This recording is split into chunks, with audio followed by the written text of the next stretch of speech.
Hey, everybody. Once again, you are tuned in to Twid Radio. If you haven't been told or just didn't know, Twid stands for that's what I do. And as long as you're breathing, I guarantee you're doing something.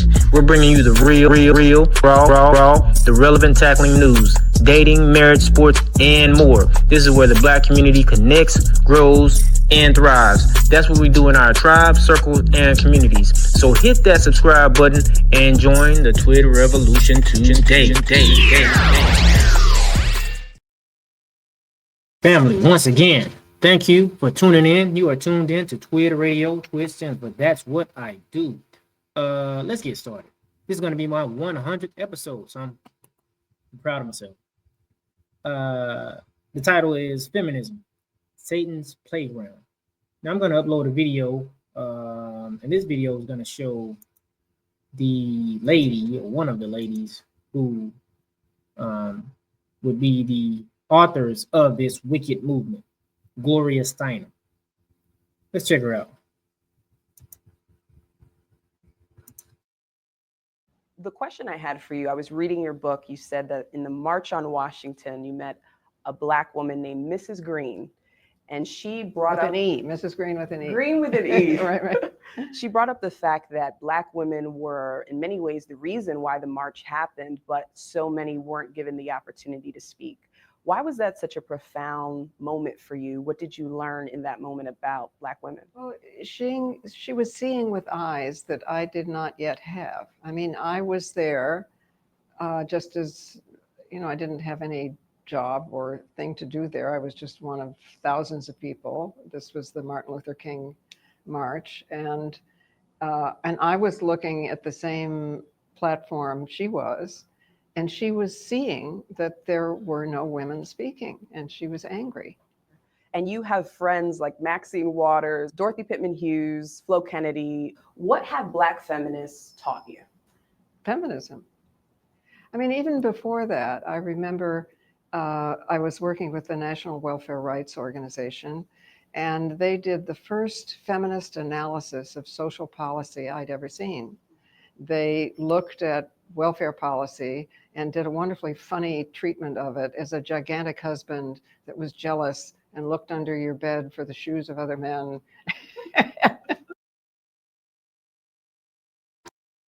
Okay, so let me stop right there, because you noticed she said they did an analysis, and they pretty much started to program. They started to program women, our women, and she said that the Black women were upset because they didn't have a voice. I don't know how true that is, but it doesn't even matter in the scheme of things. In the scheme of things, we're not even talking about just the origin of feminism. We're talking about the origin and where we're at with it right now. Because see, where we're at with it right now is women, and I'm talking about Black women, have the mental state that they should be equal to their counterparts, men. It's funny because most of our women identify as Christians. Most of them identify. If you ask 1,000, I'm pretty sure at least 950 of them will say, I'm a Christian. They'll say that. I want to take a look at the exact definition of feminism. Feminism. It says belief in and advocacy of the political, economic, and social equality of the sexes expressed, especially through organized activity on behalf of women's rights and interests. Let me reiterate. Let me do that again. And I'm gonna stop. But I'm not even gonna read the whole thing to show you just, how wicked this is. Just the feminism movement idea, the feminism existence. Belief in and advocacy of the political, economic, and social equality. I'm gonna stop right there. Women, black women, this right here, talking about the Christians, this right here will not, does not, cannot, shall not ever let you be equal to a man.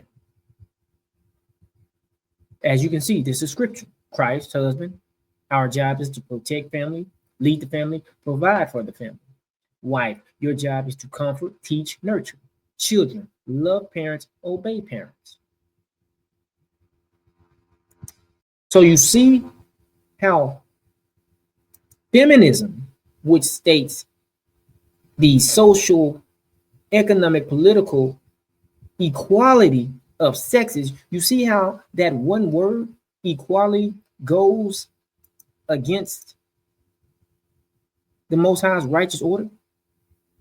Because see, there's nothing, absolutely nothing equal about this, except when you follow that order, the equality in this is the Most High's righteous will. This right here is Satan's playground. They start off belief in, and advocacy of the political. Advocacy is you're in favor. You speak on the behalf of. You're rooting for. Belief in, and we're going to advocate. We're going to promote. We're going to cheer. We're going to undergird. We're going to support the political, economic, and social equality of the sexes, expressed especially through organized activity on behalf of women's rights and interests. Women's rights and interests. But what the Most High say, what about his rights and his interests? What is he interested in, the Most High? That right there. It's plain and simple. See, this is simple. This is nothing that's hard. If you believe, if you agree, and if you submit to his will, this is it.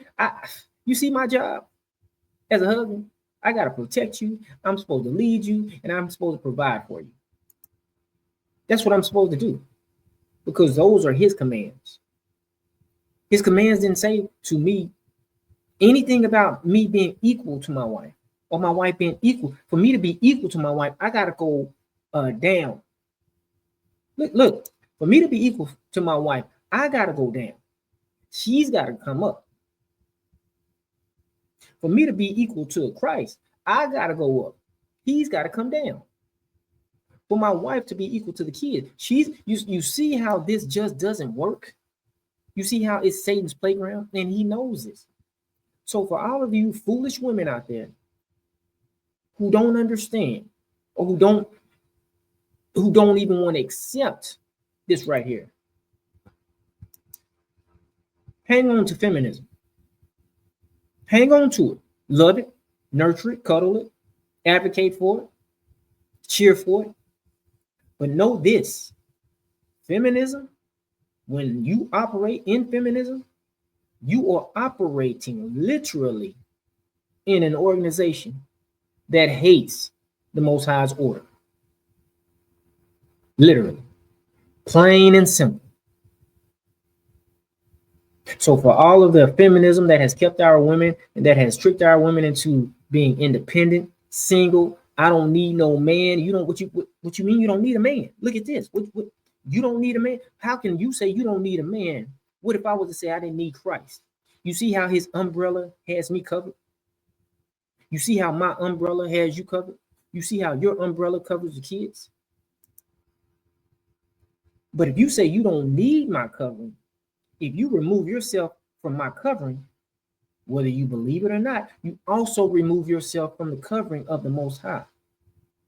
Because a husband that finds a wife finds favor. Together we have favor. In that order, in this order. Not this.